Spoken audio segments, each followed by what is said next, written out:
首先，请带着您的洗衣篮，并准备多个小型洗衣袋，分装袋清洁衣物，能有效避免衣物受损，也可避免机器失衡故障。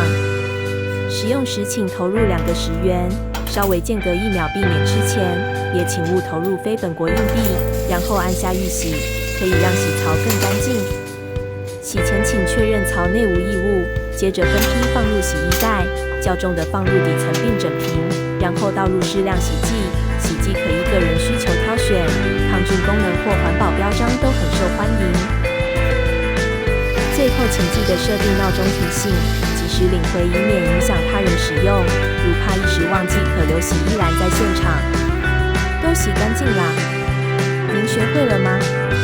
最后，如遇洗衣机故障或漏水，请帮我们登录宿舍系统报修哦。住宿服务组关心您。